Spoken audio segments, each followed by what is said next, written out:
संसद में महिला आरक्षण बिल पर चर्चा के दौरान आरजेडी के सांसद मनोज झा ने एक कविता पढ़ी और उस पर सियासत तेज हो गई।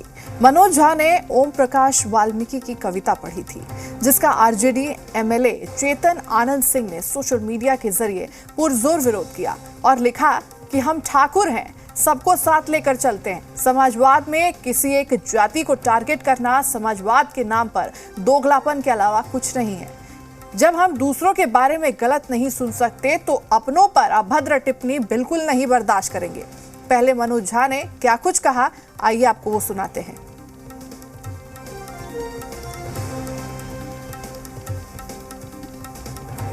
इसमें जो प्रतीक हैं वो किसी जाति विशेष के लिए नहीं है, क्योंकि हम सब के अंदर एक ठाकुर है जो न्यायालयों में बैठा हुआ है, विश्वविद्यालयों में बैठा हुआ है, संसद की दहलीज को वो चेक करता है। तो कविता कुछ यूं है। चूल्हा मिट्टी का, मिट्टी तालाब की, तालाब ठाकुर का, भूख रोटी की, रोटी बाजरे की, बाजार खेत का, खेत ठाकुर का, बैल ठाकुर का, हल ठाकुर का, हल की मूठ पर हथेली अपनी, फसल ठाकुर की, कुआं ठाकुर का, पानी ठाकुर का, खेत खलिहान ठाकुर के, गली मोहल्ले ठाकुर के, फिर अपना क्या, गांव, देश, शहर। और मैं फिर से क्लैरिफाई करता हूं, वो ठाकुर मैं भी हूं, वो ठाकुर संसद में है, वो ठाकुर विश्वविद्यालयों में है, वो ठाकुर विधायिका को कंट्रोल करता है। इस ठाकुर को मारो जो हमारे अंदर है।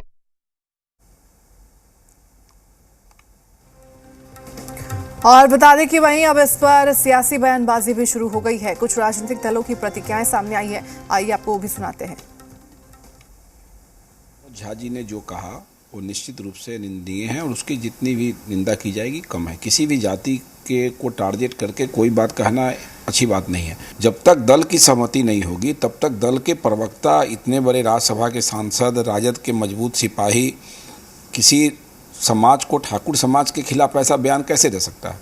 चेतन आनंद जी ने जो कहा है, विरोध किया है, वो सही है। और निष्कासन की मांग करना दोनों अलग अलग विषय है। या तो चेतन जी पार्टी छोड़ें और नहीं तो मनोज झा जी को पार्टी से निकलवाएं। इतने बड़े ठाकुर समाज के नेता हैं और ठाकुर समाज को आहत अगर कोई व्यक्ति कर रहा है दल में रह के, तो उस दल के नेता के खिलाफ तो कार्रवाई की मांग करनी चाहिए। राज्यसभा सांसद आदरणीय मनोज झा जी ने किसी जाति की बात नहीं की। कहा कि चेयरपर्सन मैम, अरे आपके अंदर, मेरे अंदर, हमारे अंदर जो ठाकुर बैठा है उसको आपको निकाल के बाहर बिकना पड़ेगा। ठाकुर मतलब जाति नहीं, वो अहंकार जिसके बल पर आप संविधान और लोकतंत्र दोनों की मर्यादाओं को तार तार करने पर आमदा हो जाते हैं। वो हमारे अंदर भी हो सकता है, आपके अंदर भी हो सकता है, किसी के अंदर हो सकता है। उन्होंने इशारा अपने तरफ भी करके कहा, लेकिन हमको पता है कुछ लोग क्यों व्याकुल हैं। उस व्याकुलता को हम लोग भी समझते हैं। ठाकुर समाज कौन है, ये बड़ा एक यक्ष प्रश्न है। सिनेमा में ठाकुर को दिखाया जाता है, एक अत्याचारी के रूप में दिखाया जाता है। क्षत्रिय तो कभी अत्याचारी रहा नहीं। हम क्षत्रिय हैं, हमें अपने क्षत्रियता पे गर्व है, क्षत्रियता के कर्म पे गर्व है। क्योंकि क्षत्रिय वंश हमेशा निर्बल दुर्बल की रक्षा के लिए लड़ा भी है, अपने जानों की आहुति भी दी है। लेकिन जिस प्रकार से ठाकुरता, ठाकुरों को दिखाया जा रहा है फिल्मों में आजकल, वो ठाकुर हम लोग नहीं हैं। ठाकुरता का मतलब आज दिखाया जा रहा है कि आप में अहंकार भरा हो। महिला आरक्षण विधेयक जो 2014 से लेकर के अब तक के जिसका कि प्रारूप जो उभर कर आया, जिससे असंतोष हुआ कि भाई ये कब लागू होगा ये किसी को नहीं मालूम। अब इस संदर्भ में सदन के अंदर कौन क्या बोला उसको तो मैंने अद्यतन देखा नहीं है। अब उस पर कोई टिप्पणी होती है तो इसकी अद्यतन जानकारी मुझे भी नहीं है। और अब इसी पर ज्यादा जानकारी के साथ जी मीडिया संवाददाता रुपेंद्र हमारे साथ जुड़े हुए हैं पटना से। रुपेंद्र का रुख करते हैं। रुपेंद्र, महिला आरक्षण बिल पर चर्चा के दौरान आरजेडी के सांसद ने कविता क्या पढ़ दी, अब तो प्रदेश में यहाँ पर सियासत तेज हो गई है।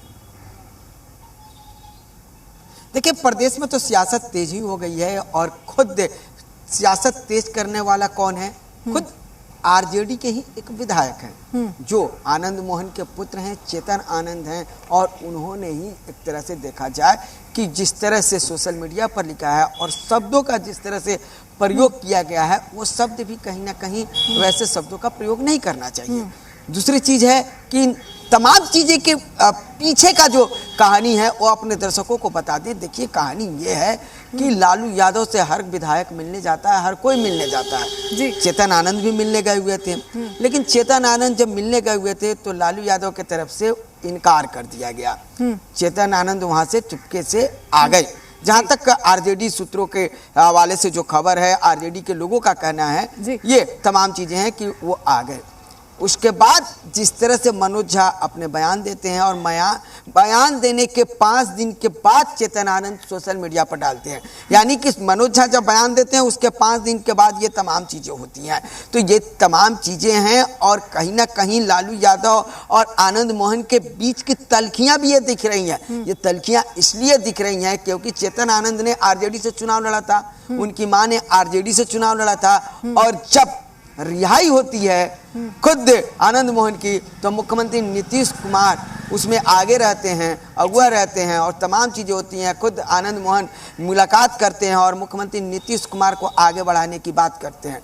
तो राजनीति एक तरह से देखा जाए तो ये जेडीयू और आरजेडी के बीच में भी फंसी हुई राजनीति है। और ये तमाम चीज़ें जो है कहीं ना कहीं चेतन आनंद ने मनोज झा के उस बयान को कोट किया है और एक तरह से देखा जाए एक जाति, एक समुदाय को अपने तरफ आकर्षित करने के लिए, अपने पिता के तरफ आकर्षित करने के लिए ये तमाम चीज़ें उठाई हैं। जेडीयू इस पर कुछ भी कहने से इनकार कर रही है। साफ तौर पर उनके मुख्य प्रवक्ता नीरज कुमार ने कह दिया है कि हमने सुना नहीं है। तो कहीं ना कहीं देखिए ये दोनों के बीच की भी राजनीति जो है वो है, जेडीयू और आरजेडी की बीच की भी यह राजनीति है। और कहीं ना कहीं जो है इसमें मुख्य भूमिका जो है आनंद मोहन का है। और आनंद मोहन जो 90 के दशक में राजनीति किया करते थे वो ऐसे राजनीति जो है अब भी करना चाह रहे हैं। जेडीयू भी चाह रही है कि आनंद मोहन उसी रूप में आए और कहीं ना कहीं उसका ये हिस्सा है।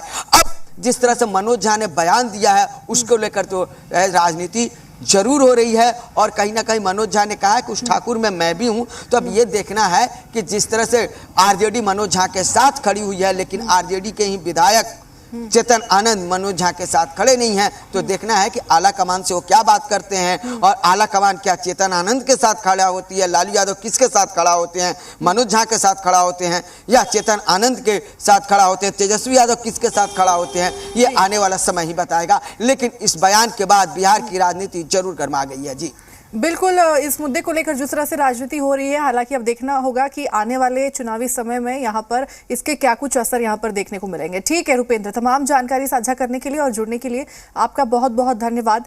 महत्वपूर्ण जानकारी अपने दर्शकों तक पहुंचा रहे थे।